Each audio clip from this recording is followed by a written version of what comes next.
রাতে হাত পায়ের নখ কাটা যাবে কি না, এই প্রশ্নটি অনেকেরই এবং আমাদের সমাজে এখনও অনেকে মনে করেন, বিশেষ করে গ্রামাঞ্চলে, যে রাতের বেলায় হাত পায়ের নখ কাটলে মানুষের অমঙ্গল হয়, অকল্যাণ হয়, সম্পদহানি হয়, বিশেষ কোনো ক্ষতি হয়, কিংবা এটি নিষিদ্ধ।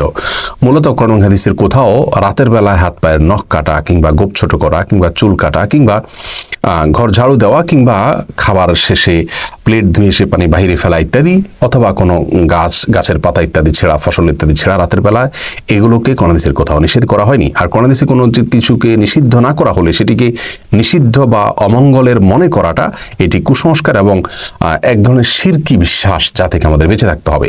রাসূল করিম সাল্লাল্লাহু আলাইহি ওয়াসাল্লাম বিভিন্ন হাদিস থেকে আমরা জানতে পারি লা আদওয়া ওয়ালা তিয়ারাতা, এবং এ জাতীয় অনেক হাদিস রয়েছে যেগুলোর খোলাসা হলো অমঙ্গল অপয়া বলতে কোনো কিছু শরীয়তে নেই, যে অমুক কাজে অমঙ্গল, অমুক কাজে অপয়া আছে, যদি শরীয়তে সেটাকে অমঙ্গলজনক বলে আখ্যায়িত না করে। মন গড়া বিশ্বাস থেকে সেটাকে অমঙ্গলজনক মনে করাটা এটি ভ্রান্ত বিশ্বাস, যা আমাদের ইমানের জন্য ক্ষতিকর। বিধায় এই বিশ্বাস থেকে আমাদের সরে আসতে হবে।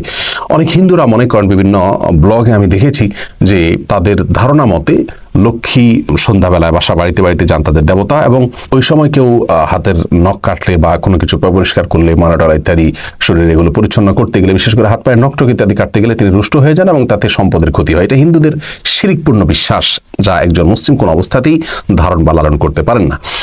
অতএব রাতের বেলা হাত পা নখ কাটা যাবে না এমন কোনো কথা নেই। আল্লাহ তাআলা কোরআনে কারিমে বলেছেন, ওয়াজআলনা আল-লাইলা লিবাসা, আর আমি রাতকে পোশাক স্বরূপ করেছি, অর্থাৎ যেন আমরা রাতের বেলা ঘুমোতে পারি, সেজন্য আল্লাহ সেটাকে সেভাবে উপযোগী করে দিয়েছেন। রাতে মৌলিক কাজ হলো একজন মানুষ ঘুমাবে, কিন্তু এর পাশাপাশি ছোটখাটো অন্যান্য কাজ তিনি অবশ্যই করতে পারেন। কোনো প্রকার নিষেধাজ্ঞা বা ক্ষতি তাতে নেই। ক্ষতি আছে মনে করলে সেটি তার ইমানের জন্য ক্ষতিকর হবে। বরং একটা সময় আমাদের দেশে বা অনেক এলাকাতে হয়তো ইলেকট্রিসিটি ছিল না, যার কারণে অন্ধকারের মধ্যে চেরাগের নিভু নিভু আলোতে বা আলো আধারিতে কিংবা মোমবাতির আলোতে, স্বল্প আলোতে যদি হাত পায়ের নখ কাটতে যেত, তাহলে সেক্ষেত্রে হয়তো সেটি যথাযথভাবে হতো না বা খুব সুন্দরভাবে হতো না। এইসব কারণে যদি তখন মানুষ নিষেধ করে থাকেন, সেটির একটা যৌক্তিকতা ওই সময়ের জন্য হয়তো ছিল, যে ঠিক আছে, অন্ধকারের মধ্যে কাটতে গেলে তুমি হাত কেটে যেতে পারে, বা না দেখে কাটতে গেলে তোমার ক্ষতি হতে পারে বলতে কোনো জায়গায় কেটে যেতে পারে বা বাঁকা হতে পারে ইত্যাদি ইত্যাদি। এসব কারণে দিনের আলোতে করা ভালো, এটা সেই দৃষ্টিকোণ থেকে তখন বলে থাকলে ঠিক আছে। এখন যেহেতু সেই সমস্যা নেই, অতএব রাত দিন এখন প্রায় সমান। বিধায় কেউ চাইলে রাতেও কাটতে পারে, কেউ চাইলে দিনেও কাটতে পারে। বাকি রাতে কাটলে ক্ষতি হবে, এই বিশ্বাসটা কোনো সময়ের জন্যই সঠিক নয়, এটা সম্পূর্ণ ভুল ধারণা। অনেকেই বলে থাকেন যে রাতে হাত পায়ের নখ কাটলে চোখের জ্যোতি কমে যায়। আসলে ওই যে আলো আধারিতে বা অল্প আলোতে, যখন ইলেকট্রিসিটি ছিল না, তখন খুব বেশি চোখের উপরে প্রেসার দিয়ে এই সমস্ত করতে গেলে হয়তো চোখের ক্ষতি হবে, এই ধারণা থেকে তারা হয়তো বলেছেন। কিন্তু আজকে যেহেতু এটি প্রযোজ্য নয় এবং সঠিক নয়, বিধায় চোখের জ্যোতি কমে যাবে, এটিও ভুল ধারণা হবে। বিধায় রাতে হাত পায়ের নখ কাটাতে কোনো অসুবিধা নেই।